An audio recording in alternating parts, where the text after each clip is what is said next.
Uma vlogs and stories. Hi అండి అందరికీ, అందరు ఎలా ఉన్నారు? నేనైతే చాలా బాగున్నాను. ఇంకా ఈరోజు వ్లాగ్ ఏంటంటే నా మార్నింగ్ రొటీన్ చూపించాలి అనుకుంటున్నాను. 6 AM to 10:30 AM అంటే ఇంకా ప్రతి ఒక్కరి లైఫ్లో కామనే, కాకపోతే నేను ఏ విధంగా పనులు చేసుకుంటాను అనేది చూపిస్తాను. మార్నింగ్ లేచిన వెంటనే క్లైమేట్ అయితే ఈ మధ్య భలే కూల్గా ఉంటుంది కదా.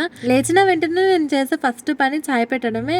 ఒకవేళ అమ్మమ్మ నాకన్నా ముందు లేస్తే అమ్మమ్మనే చాయ్ పెడుతుంది, ఎందుకంటే తాత కొంచెం ఫాస్ట్గా ఇంట్లో నుంచి వెళ్తాడు కదా, అందుకనే. ఇంకా చాయ్ పెట్టడానికైతే మీగడ తీసేసిన. ప్రతిరోజు ఇట్లా మీగడ మొత్తం కలెక్ట్ చేసిన తర్వాత డబ్బా మొత్తం నిండినాక అమ్మమ్మ నెయ్యి చేస్తుంది. కానీ ఈసారి పాలు ఎందుకో కొంచెం మంచిగా అనిపించట్లేదు. ఎంత మీగడ తీసి పెట్టినా కానీ నెయ్యి చాలా తక్కువగా అవుతుంది. మేబీ అది పాలదే ఫాల్ట్ ఉండొచ్చును. ఇంకా ఇప్పుడైతే నేను అల్లం దంచుతున్నాను చాయ్లకి.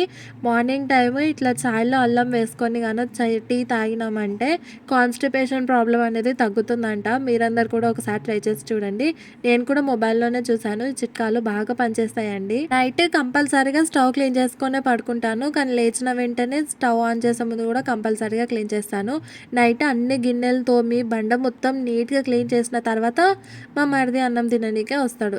మేమందరం తిని పండుకున్న తర్వాత తింటాడు తను. అందుకే నైట్ ఎంత నీట్గా క్లీన్ చేసి పెట్టినా కానీ మార్నింగ్ కంపల్సరీగా సింకుల గిన్నెలు ఉండనే ఉంటాయి. నైట్ ఎగ్స్ ఉడకబెట్టింటి, అవి కూడా ఏదో ఫ్రై చేసుకున్నట్టున్నాడు, బాండి అంతా సింక్లో వాడేసిండు. ఇంకా ఇప్పుడైతే బండ మొత్తం క్లీన్ చేసుకున్నా కాబట్టి ఇంట్లో 4 రూమ్లు అయితే ఊడ్చుకొచ్చుకున్నాను. అప్పటి వరకు అమ్మమ్మ బయట ఊడ్చి, ఇప్పుడు వర్షాలు పడుతున్నాయి కదా, ఊడవడానికి కూడా సరిగా రావట్లేదు బయట. ఇంకా కంపౌండ్ అయితే పైన ఊడ్చి ఇంకా నీళ్ళు అయితే కొట్టింది, అంటే కంపౌండ్ మొత్తం క్లీన్ చేసింది. నైట్ అయితే అసలు అర్ధగంటకి ఎక్కువనే ఎత్తుకినాయి నిప్పల్ని. ఆడవాడేసిందో దొరకనే లేదు నాకు. బియ్యంలో దాపెట్టింది నా బిడ్డ. దాని భయానికే నేను బియ్యం కూడా కిచెన్లో ఇట్లా లోపల దాపెట్టుకుంటున్నాను. అసలు ఏడ బియ్యం సంచి కనిపించనియదు, బియ్యం మొత్తం కింద పోస్తుంది. బాగా ఇష్టం అంట కదా పిల్లలకి బియ్యంతో వాటర్తో ఆడుకోవడానికి, అందుకే తలకాయ తింటుంది బాగా, అందుకే అట్లా దాపెట్టుకున్నాను నేను. ఇంక ప్రస్తుతానికైతే బియ్యం కడిగేసిన. మాకైతే ఒక్క పూటకి 2 సగం పోస్తే 5 మందికి 2 పిల్లలకి సరిపోతుంది. మేము చాలా తక్కువగా తింటాం ఫుడ్. మార్నింగ్ టైం అయితే టిఫిన్ అప్పుడప్పుడే చేస్తాను నేను, ఎప్పుడు టిఫిన్ అయితే చేసుకోను. ఎందుకు కొంచెము పెద్ద ఇంట్రెస్ట్ అనిపించదు. అందులో మేము అందరం ఒకటే టైంకి అంటూ తినము. తాత కానీ మామ కానీ ఒకవేళ మార్నింగ్ ఫాస్ట్గా వెళ్ళినంటే లేట్గా వస్తారు, వాళ్ళు టిఫిన్ టైం కూడా అయిపోతుంది, లంచ్ టైం అవుతుంది. ఇంకా కంపల్సరీగా ఎట్లా అన్నం వండాల్సిందే ఉంటుంది కాబట్టి కొంచెం అప్పుడప్పుడు ఎప్పుడన్నా ఒకసారి టిఫిన్లు చేసుకుంటాము. ఇంకా నైట్ మిగిలిపోయిన అన్నం అయితే మా నాన్నగారికి కలిపి పెట్టేసిన, వాడు తింటున్నాడు.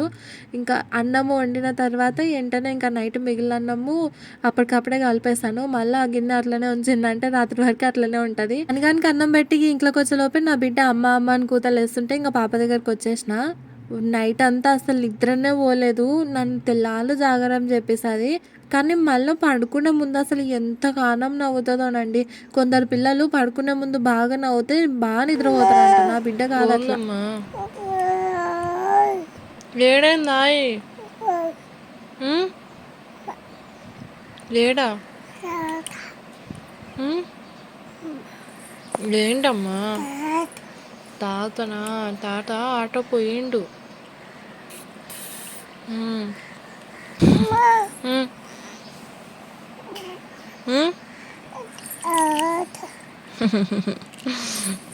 అది దాని బాధ. లేచిందంటే కథం తాత కంపల్సరిగా దాని కళ్ళ ముందు ఉండాలి అంటది. కానీ అది లేచేలోపు తాత ఇంట్లో నుంచి వెళ్ళిపోతాడు. ఇంకా ఇప్పుడైతే మొహం కడుకొచ్చుకున్నాను. అశ్వత్థామ గారు కూడా అప్పుడే లేచింది కాబట్టి వాడికి కూడా బ్రష్ చేయించిన. వాడి మధ్య చాలా బెటరే, ఎట్లా చెప్తే అట్లా బ్రష్ చేసుకుంటున్నాడు. అప్పుడప్పుడు అట్లా కూడా పిల్లలకు అలవాటు చేయాలి కదా. వాడి పనులు వాడు కొంచెం సొంతంగా చేసుకోవడానికి నేను ట్రై చేస్తున్నా. అంటే వాడికి వాడే బ్రష్ చేసుకోవడము, అన్నం కూడా వాడికి వాడే కలుపుకొని తినడము. కానీ అప్పుడప్పుడే కొంచెం అన్నం మీద ఇంట్రెస్ట్ ఉంటేనే అట్లా కలుపుకొని తింటాడు. ఇంకొకటి ఏంటంటే మా పిల్లలకి చాయ్ అలవాటు కానీ పాల అలవాట్లు కానీ లేదు కాబట్టి గోరువెచ్చని నీళ్ళు ఇచ్చి బిస్కెట్ ప్యాకెట్ ఇస్తే వాడే అద్దుకొని మొత్తం కలుపుకొని వాడే తిని మళ్ళీ సింకులో వేసి చేతులు వాడే కడుకొచ్చుకుంటాడు. అట్లా పిల్లలకి ఎవరి పనులు వాళ్ళకి అలవాటు చేయించుకోవాలి. ఇంక ఇక్కడైతే మొహం కడుకొచ్చుకొని బొట్టు పెట్టుకున్నాను. ఇంకా బయటికి వచ్చేసిన కిచెన్లోకి. మొహం కడుక్కున్న ముందుగానే అన్నానికి పెట్టిపోయినామంటే మనం వచ్చేలోపు అన్నం అవుతుంది. లేకపోతే ఇల్లు ఊడుస్తాం కదా మార్నింగ్ లేచిన వెంటనే, అప్పుడే కానీ అన్నానికి పెట్టినామంటే 4 రూమ్లు నేను ఊడ్చుకొచ్చేలోపు లోపు అన్నం అయిపోతుంది. అట్లా టైం కొంచెం సేవ్ అవుతుంది. ఒకవేళ కూర చేసుకుంటా పక్కన అన్నానికి పెట్టేటంటే 2 స్టాల్ ఉంటే మాత్రం చాలా ఇబ్బంది అయిపోతుంది. నాకు 4 ఉన్నా కూడా నేనైతే టైం సేవ్ చేసుకోవడానికి ట్రై చేస్తాను. ఫ్రిడ్జ్ ఓపెన్ చేసి చూస్తే నాకు దొండకాయ ఒకటే దొరికింది. అదేమో నా కుక్కర్లో చేస్తే ఫాస్ట్గా అయిపోతుంది కదా, టైం కూడా సేవ్ అవుతుంది అనిపిస్తుంది. కానీ మా ఇంట్లో మాత్రం మా హస్బెండ్కి ముఖ్యంగా బాండిలో చేస్తేనే ఇష్టము. నిజంగా బాండిలో చేస్తేనే టేస్ట్ ఉంటుంది. కాకపోతే కుక్కర్లో చేస్తే ఫాస్ట్గా అయిపోతుంది. ఒక్కోసారి మాత్రం భలే చిరాకు దొప్పుతుంది నాకు బాండీలో ఈ దొండకాయ కూర చేయాలంటే. ఇది ఉడికినంత సేపట్లో మటన్ కూడా ఉడుకుతుంది అనిపిస్తుంది బాండీలోనే. నిజంగా ఒక్కొక్కసారి అసలు ఉడకనే ఉడకదు, గంట సేపు పెట్టినా కానీ దొండకాయ అట్లనే ఉంటుంది.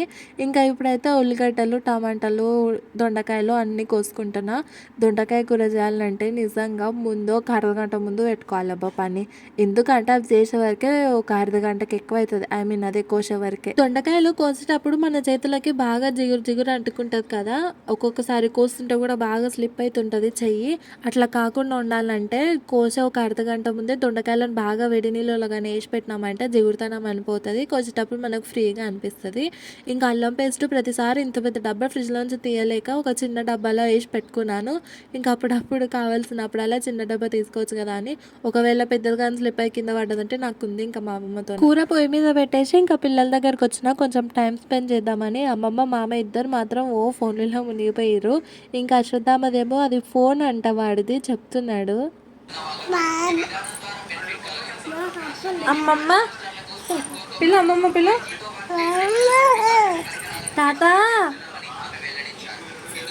సీతమ్మ, సీతమ్మ, అశ్వ సీతమ్మ అను, సీతమ్మ, ఇంకా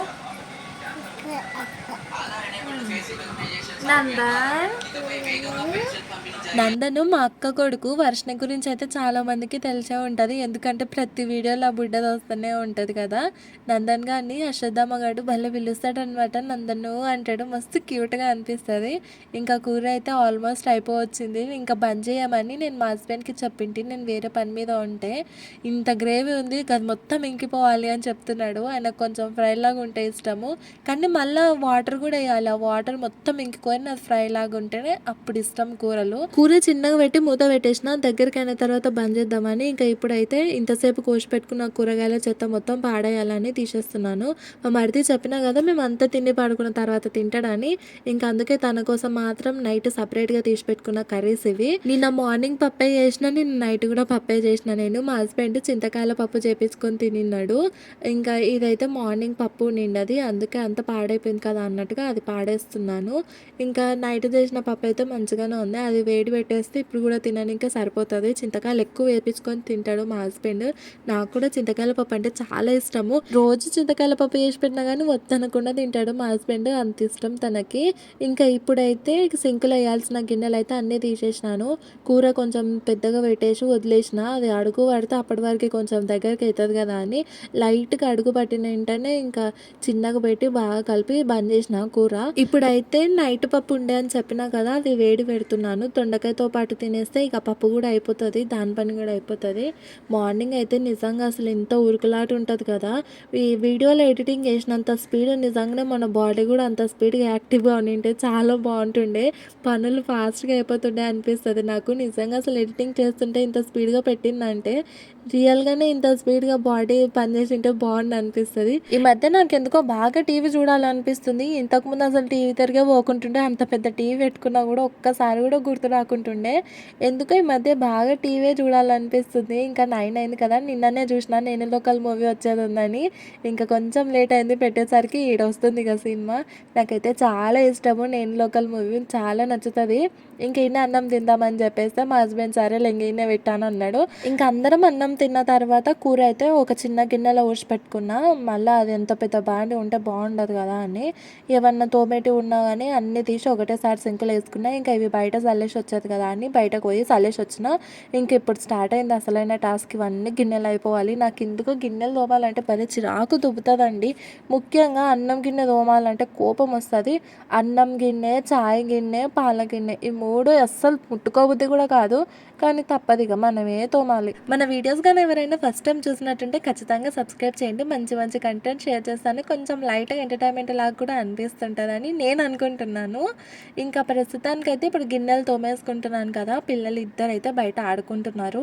అశ్వత్థామగాడైతే అస్సలు తిండి తినకుండా తయారయ్యిండు. ఎందుకో కానీ వాడు తిండి తినడానికి భలే సతాయిస్తున్నాడు. పాపనే కొంచెం బెటర్ అనిపిస్తుంది. పొద్దుగాలనే తాత తినడానికి వచ్చిన్నాడు కదా, అప్పుడు వంట కాలేకుండే. నైట్ అయితే పప్పు ఉంటే తాత అదే తిని వెళ్ళిన్నాడు.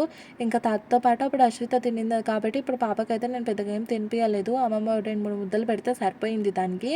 ఇంకా వాడితోనే ఉంది పెద్ద గోస. అసలు పొద్దున తినడు, మధ్యాహ్నం తినడు, రాత్రికి కూడా సతాయిస్తాడు.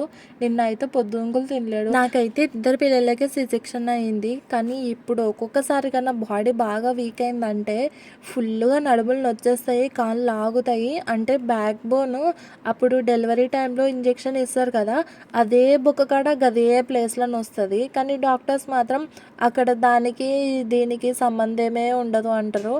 అంటే ఇంజెక్షన్ ఇచ్చేదానికి మీకు వచ్చే పెయిన్కి సంబంధమే ఉండదని వాళ్ళు అంటారు. మనకేమో అనే పెయిన్ వస్తుంది. అసలు ఏంటో అర్థమే కాదు. ఒక్కొక్కరు ఒక్కొక్కలాగా చెప్తుంటారు. మేబీ ఆపరేషన్ కాకుండా నార్మల్ వాళ్ళకు కూడా ఇదే పెయిన్ ఉండొచ్చును. అంటే ఇంకా డెలివరీ తర్వాత మనకేమో కంప్లీట్గా రెస్ట్ ఉండాలి. కానీ సన్నపిల్లలు అని అంటారు కదా, అప్పుడు మొత్తానికే రెస్ట్ ఉండదు. ఇదేంటో అసలు మొత్తానికి కన్ఫ్యూజన్గా ఉంటుంది లైఫ్. ముఖ్యంగా బెడ్ రెస్ట్లో ఉండాల్సిందే డెలివరీ తర్వాత. కానీ అన్ని రోజులనే పిల్లలు, చిన్న పిల్లలు ఉంటారు కదా, తెల్లాలు కూసబెడుతుంటారు. అంటే మన పేరెంట్స్ మనతో పాటు ఉంటారులేండి, కాకపోతే మనతోనే కదా మెయిన్ ఇంపార్టెంట్ పాల కోసమని. నాకైతే పాల బాధ ఏం లేకుండే. నేను ఇవ్వాల్సినది పాల డబ్బదే ఇంకా పెద్ద గోస ఉంటుంది. నార్మల్గా తల్లిపాలు అయితే ఇచ్చి ఇట్లా పడుకోవచ్చును కదా, లేకపోతే పడుకొని ఇస్తేనన్నా వాళ్ళ దెబ్బలు వాళ్ళు తాగి నిద్రపోతారు. కానీ పాల డబ్బాలు ఉంటే మాత్రం అదో పెద్ద టార్చర్ అండి. అసలు ఇట్లా అయిపోయినా అంటే మళ్ళీ లేచి పాలు కలిపియాలి. నిజంగా భలే టార్చర్ ఉంటుంది. పాల డబ్బాలు మాత్రం ఉండొద్దు ఎవరికి కానీ ఇబ్బంది. మా పిల్లల బాడీ లాగా అయితే నేను మొబైల్లోనే చూసినాను, గూగుల్లోనే అనుకుంటా, 1,00,000 మంది పిల్లలులా ఏనో 5-6 మందికి ఉంటారంట అట్లా. అందులో నాకే 2 పిల్లలు పుట్టిర్రు. అదేంటో అర్థం కాదు. ఇంకా ఇప్పుడైతే గిన్నెలన్నీ తోమేసిన తర్వాత టైల్ కూడా ఆడికాడికి క్లీన్ చేసిన, రుద్దిన. కానీ అది ఇంతకు ముందు నుంచే మొత్తం పాడైపోయింది కాబట్టి నేను ఇంత క్లీన్ చేసినా కూడా అది అట్లనే ఉంటుంది. అంటే మ్యారేజ్కి ముందు నుంచి కూడా అది అట్లనే ఉండే 4 ఇయర్స్ నుంచి. ఎప్పుడన్నా ఇంట్లో క్లీన్ చేసినప్పుడు బాగా రుద్ది క్లీన్ చేస్తాం కానీ కంప్లీట్గా అయితే పోదండి. అందుకే కిచెన్లో అసలు వైట్ టైల్సే వేసుకోవద్దు. మనకే భలే ఇబ్బంది అయిపోతుంది. నూనె సమర్చి ఇట్లనా ప్రాబ్లమే. కనీసము ఒక సగం వరకన్నా బ్లాక్ టైల్స్ ఉన్నా సరిపోతుండే. కింద నుంచి పైన వరకు మొత్తం వైట్ టైల్సే కాబట్టి ఏమింత చిన్న మరక పడ్డా కానీ అసలు ఇల్లునే ఎవరు పట్టించుకుంటలేరు అన్నట్టుగా తయారైపోతుంది. అందుకే మీరు కూడా ఒకవేళ ఇంట్లో ఇలా టైల్స్ వేసుకునే ప్రాబ్లం కానీ ఉందంటే అసలు తెల్లవే వాటి జోలికే పోకండి. ఇంకా ఆన్లైన్లోనే చూడాలి ఏమైనా స్ప్రేస్ ఉంటాయేమో అని. ఈ మధ్య కొంచెం ట్రెండింగ్లో ఉన్నాయి కదా టైల్స్ మొత్తం క్లీన్ చేసుకునేవి స్ప్రేస్ వచ్చినాయని. ఇంకా ఒకసారి ట్రై చేసి చూడాలి. అంతా నీట్గా క్లీన్ పెట్టుకోవాలి. ఇంకా ప్రస్తుతానికైతే వంట బండ మొత్తం నీట్గా క్లీన్ చేసేసుకున్నాను. మసిబట్ట కూడా ఉతికి పెట్టుకున్నాను. నేను సపరేట్గా నాప్కిన్స్ అంటూ ఏం కొనుక్కోను. పాత బట్టలు ఏమైనా ఉంటే అవే మసిబట్టలేగా వేసుకుంటాను. ఈ మధ్య రీసెంట్గానే కిందకు కూడా మ్యాట్ తీసుకుని ఇంటి కిచెన్లో. ఇన్ని రోజులు లేకుండే మా హస్బెండ్ది జీన్స్ ఉండే ప్యాంట్ పాతది. ఇంక ఇప్పుడైతే మిషన్లో బట్టలు వేస్తున్నాను. 3 రోజులైంది మిషన్లో బట్టలు వేయక. ఎందుకంటే కంటిన్యూగా వర్షాలు పడుతూనే ఉన్నాయి కదా, ఏడ ఆరేసుకోవాలో కూడా అర్థం కాదు ఈ వానలు పడితే. ఇంక ఈరోజు అయితే కొంచెం లైట్గా ఎండలాగా అనిపిస్తుంది. అప్పటి వరకు ఎండ ఉండింటే బాగుండు. మా మిషన్ ఏమో 2 గంటలు పడుతుంది అయిపోయే తలకు. అదే టాప్ లోడ్ అయింటేనా ఫాస్ట్గా అయిపోతుంది. మా అమ్మ వాళ్ళదైతే కనీసం 40 మినిట్స్లోనే మంచిగా ఉతికేస్తుంది. మాది ఎందుకో 2 గంటల టైం పడుతుంది. మళ్ళీ అట్లా టైమింగ్ ఏమో 126 చూపిస్తుంది. అదే ఒకవేళ ప్రీ వాష్ కన్నా పెట్టినామంటే, ప్రీ వాష్ అంటే నానబెట్టి ఉతుకుతుంది బట్టలను. ప్రీ వాష్ కన్నా పెడితే ఒక 10 నిమిషాలు ఎక్స్ట్రా పడుతుంది. అంటే ఇంకా మొత్తానికి 136 ఏమో చూపిస్తుంది. ఇంకా లిక్విడ్ కూడా వేసేసిన తర్వాత మిషన్ అయితే ఆన్ చేసిన. ప్రీ వాష్ పెట్టారు ఫస్ట్ మర్చిపోయినా, వీడియో రికార్డ్ చేసుకుంటా మర్చిపోయినింటి. తర్వాత మళ్ళీ ఆఫ్ చేసిన తర్వాత ప్రీ వాష్ పెట్టి మళ్ళీ స్టార్ట్ చేసిన. ఇంక ఇప్పుడైతే కింద పడేసిన బట్టలు మొత్తము ఈ టబ్లో వేసి పెట్టుకోవాలి. నేను బయట నుంచి లోపలికి వచ్చే తలకే మా ఆయన పాపను వండుకోబెట్టేసిండు.